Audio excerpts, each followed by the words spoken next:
বন্ধুসকল, আজিৰ সময়ত চিনাকি বা অচিনাকি মানুহজনৰ লগত কথা পাতিব মন গ'লে বা তেওঁৰ বিষয়ে জানিবলৈ মন গ'লে সেই মানুহজনৰ ফোন নাম্বাৰ বা তেওঁৰ ঠিকনাৰ বিষয়ে কাৰোবাক নুসুধিলেও কথা নাই, বা তেওঁৰ ঘৰত নগ'লেও চলি যায়।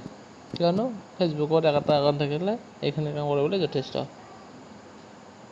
তোৰ মনৰ ভাৱ বা মেমৰি বা ডে টু ডে লাইফ ফেচবুকত আপুনি অনুভৱ কৰিব পাৰিব। আজি আমি জানো ফেচবুকৰ কিছু এনে ফেচবুকৰ কিছুমান টেকনিকেল কথা, ই কেনেকৈ অপাৰেট হয়। নমস্কাৰ বন্ধুসকল, মোৰ নাম নিলিম, আপুনি চাই আছে ড্ৰিম টেকনিকেল হাব।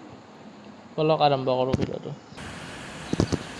বন্ধুসকল, ফেচবুক হৈছে বৰ্তমান সময়ত আটাইতকৈ বেছি ব্যৱহৃত ছ'চিয়েল নেটৱৰ্কিং ছাইট। বিশ্বৰ প্ৰায় 350তকৈ অধিক মিলিয়ন লোকে এই ফেচবুক এপ ব্যৱহাৰ কৰে। প্ৰতি মাহে বিশ্বৰ প্ৰায় 2.8 বিলিয়ন লোকে ফেচবুক কৰি আহিছে। কিন্তু ফেচবুক এপটো জন্ম কেনেকৈ হ'ল? 2004 চনত মাৰ্ক জুকাৰবাৰ্গ আৰু তেওঁৰ সহপাঠী ক্ৰমে ডাষ্টিন মস্কভিটজ আৰু ক্ৰিছ হাস্কহঁতে হাৰ্ভাৰ্ড ইউনিভাৰ্চিটিত এটা ৱেবছাইট মুকলি কৰিছিল। এই ৱেবছাইটটো মুকলি কৰাৰ প্ৰধান উদ্দেশ্য আছিল তেওঁলোকৰ বিশ্ববিদ্যালয়ৰ ছাত্ৰ-ছাত্ৰীসকলৰ লগত সংযোগ হৈ থকাৰ লগতে ইজনে আনজনক ফটো প্ৰদান কৰাৰ বাবে। লগতে নতুন কোনোবা ষ্টুডেণ্ট আহিলে তেওঁলোকৰ মাজত চিনাকি হৈ থাকিবলৈ। তেওঁলোকে কি দেখিলে, এই ৱেবছাইটটোৰ জৰিয়তে তেওঁলোকে সুন্দৰভাৱে কথা বতৰা, ফটো, ভিডিঅ' আদি শ্বেয়াৰ কৰিব পাৰিছে। তেওঁলোকৰ এই ৱেবছাইটটোৰ নাম আছিল thefacebook.com আৰু এই ৱেবছাইটটো বিশ্ববিদ্যালয়ৰ চৌহদত খুব জনপ্ৰিয় হৈ উঠিল। লাহে লাহে এইটো ষ্টেমফৰ্ড, কলম্বিয়া আৰু য়েল আদি ইউনিভাৰ্চিটিৰ ছাত্ৰ-ছাত্ৰীসকলৰ লগত বিয়পি যায়। এই ৱেবছাইটটো লাহে লাহে প্ৰসাৰণ হ'বলৈ ধৰিলে। মাত্ৰ 1 বছৰৰ ভিতৰতে অৰ্থাৎ 2005 চন গোটেই আমেৰিকাতে ই বেছ জনপ্ৰিয় হৈ ইয়াৰ ব্যৱহাৰকাৰীৰ সংখ্যা 5 মিলিয়নলৈ বৃদ্ধি পালে। 2005 চনৰ আগষ্ট মাহত thefacebook.com ৱেবছাইটটোৰ পৰা ফেচবুক নামটো সৃষ্টি হ'ল।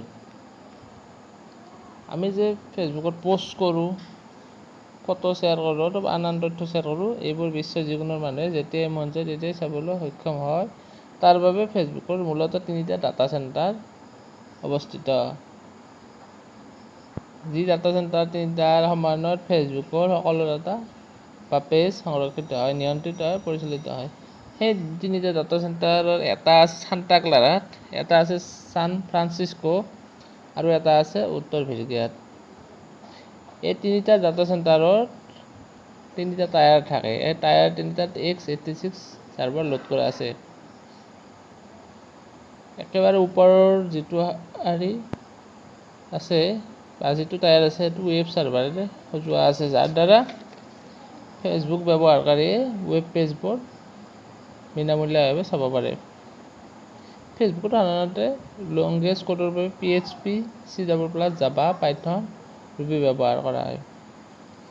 মধ্য টায়াৰত আছে আৰু মিডিল টায়াৰত আছে কেচিং ছাৰ্ভাৰ। এই কেচিং ছাৰ্ভাৰৰ লগতে লিনাক্স আৰু মেমাক ইয়াতে ইনষ্টল কৰা থাকে, যাৰ দ্বাৰা ডাটা আৰু কানেকশ্যন সম্বন্ধীয় অভিযোগ বা ৰিপৰ্টবোৰ এটেণ্ড কৰিব পাৰি আৰু সমাধান কৰি স্মুথ কৰি ৰাখিব পাৰি গোটেই ছিষ্টেমটো। একেবাৰে তলৰ টায়াৰটোত আছে আমি ফেচবুকত আপলোড কৰা ফটো তথা ইভেণ্ট আদিবোৰ সংৰক্ষণ কৰি ৰখা আৰু পৰিচালনা কৰা। ফেচবুকে সাধাৰণতে ব্যৱহাৰ কৰা প্ৰধান 3টা টুল হ'ল PHP, এটা ৱেব প্ৰগ্ৰেমিং লেংগুৱেজ, যাৰ দ্বাৰা ফেচবুকৰ গোটেই ছিষ্টেমটো ক্ৰমান্বয়ে পৰিচালিত হৈ থাকে।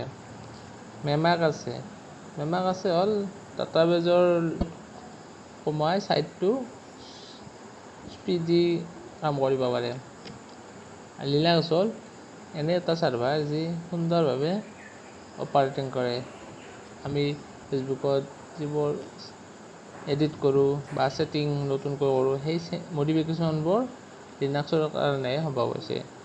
অৰ্থাৎ ই কাষ্টমাইজত খুব গুৰুত্বপূৰ্ণ ভূমিকা পালন কৰে। আন এটা টুল হৈছে কাছাণ্ড্ৰাই কি কৰে? ফেচবুকৰ ডাটাবেছ পৰিচালনা কৰে, লগতে মেছেজ ইনবক্সৰ ফিচাৰ নিয়ন্ত্ৰণ কৰে, যাৰ দ্বাৰা আমি ফেচবুকত কাৰোবাক যদি মেছেজ পঠাইছিলোঁ, কোনোবাই পঠাইছিল, আমি মেছেজ ফিল্টাৰৰ চাৰ্চ বটনত গৈ সেই ব্যক্তিজনকো আমি চাৰ্চ কৰিব পাৰোঁ বা মেছেজবোৰো আমি পুনৰ চাব পাৰোঁ।